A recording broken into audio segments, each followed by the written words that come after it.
మరిగే నీటిలో పచ్చిమిర్చి వేసి చేసిన ఈ రెసిపీ చాలా రుచిగా, చాలా టేస్టీగా అయితే ఉంటుందండి. ఈ రెసిపీ వచ్చేసి ప్రతి ఒక్కరికి నచ్చుతుంది. అంత టేస్టీగా అయితే ఉంటుంది. ఇంకేంటి ఫ్రెండ్స్, ఆలస్యం ఎలా చేయాలో ఏంటో అనేది వీడియోలోకైతే వెళ్ళిపోయి చూద్దామా మరి? ఇంకా ముందుగా స్టవ్ అయితే ఆన్ చేసుకొని ఒక కడాయి పెట్టుకొని అందులోకి వాటర్ అయితే వేసుకోవాలి. ఇంకా ఇప్పుడు ఇందులోకి కాస్త సాల్ట్ అయితే వేసుకోవాలి. మనకు ఈ వాటర్ వచ్చేసి బాగా బాయిల్ అవ్వాలి. ఇంకా మనకు వాటర్ అయితే బాగా బాయిల్ అవుతుంది కదా, ఇప్పుడు ఇందులోకి మిర్చి అయితే బాగా కడుక్కొని వేసుకోవాలి. ఇంకా మనకు ఈ మిర్చి ఒక 5 మినిట్స్ ఉడికించుకోవాలి. ఈ మిర్చిని అయితే సాఫ్ట్గా అయ్యే వరకు ఉడికించుకోవాలి. ఇంకా మధ్యలో ఇలా కలుపుతూ ఉడికించుకోవాలి సాఫ్ట్గా అయ్యే వరకు మిర్చి. ఇంకా మనకు ఇవైతే సాఫ్ట్గా ఉడికినాయండి. ఇంకా మీరు కావాలంటే చెక్ చేసుకోవచ్చు. ఇప్పుడు ఇలా కొనాన ఇలా కట్ చేస్తే కట్ అవ్వాలి, అంతవరకు ఉడికించుకోవాలి. ఇంకా ఇప్పుడు నాకు ఉడికిపోయినాయి కాబట్టి స్టవ్ అయితే ఆఫ్ చేసుకొని చల్లారనివ్వాలి వీటిని.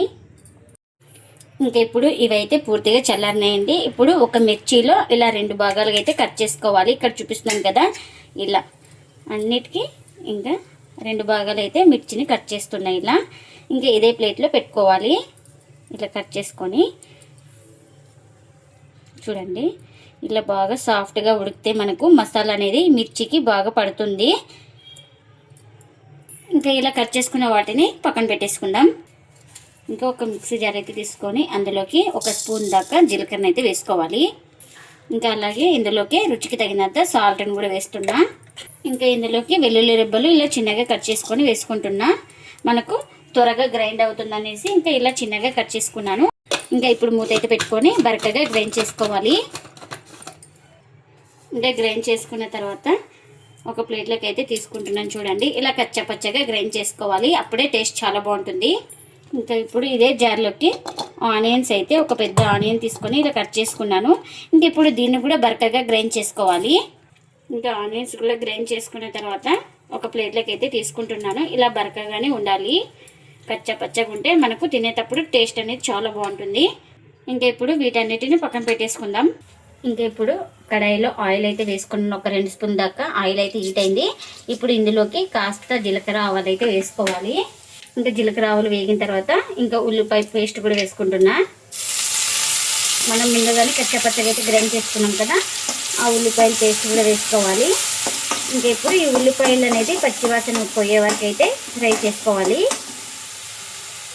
ఇలా ఉల్లిపాయలు గోల్డెన్ కలర్ వచ్చిన తర్వాత ఇప్పుడు ఇందులోకి కాస్త కరివేపాకు, అలాగే ముందుగా గ్రైండ్ చేసుకున్నాం కదా వెల్లుల్లి జీలకర్ర, ఇంకా పేస్ట్ని కూడా వేసుకోవాలి. ఇంకా ఆ పేస్ట్ని కూడా వేసుకొని బాగా ఫ్రై చేసుకోవాలి 1 నిమిషం పాటు. ఇలా బాగా 1 నిమిషం పాటు బాగా ఫ్రై చేసుకున్న తర్వాత ఇందులోకి ఒక 1/4 టీ స్పూన్ దాకా పసుపును కూడా వేసుకుంటున్నా. ఇంకా ఈ పసుపు కూడా వేసుకొని పచ్చివాసన పోయే వరకు అయితే బాగా ఫ్రై చేసుకోవాలి.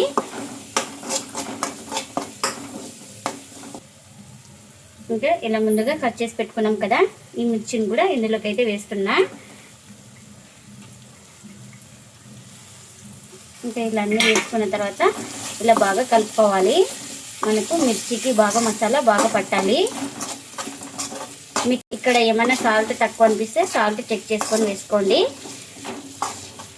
ఇంకా ఇదంతా మొత్తం బాగా కలిపిన తర్వాత 1 నిమిషం బాగా ఉడికించుకోవాలి. మనకు మిర్చికి మసాలా అనేది బాగా పడుతుంది.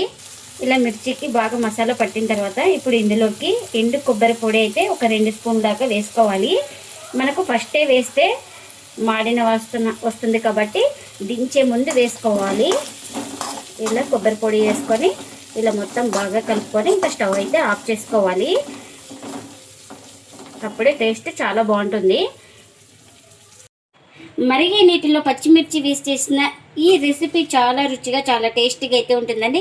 ఈ రెసిపీ ప్రతి ఒక్కరికి నచ్చుతుంది, అంత టేస్టీగా అయితే ఉంటుంది. ఈ రెసిపీని వచ్చేసి రొట్టెలోకి కానీ, చపాతీలోకి కానీ, రైస్లోకి కానీ చాలా టేస్టీగా అయితే ఉంటుందండి.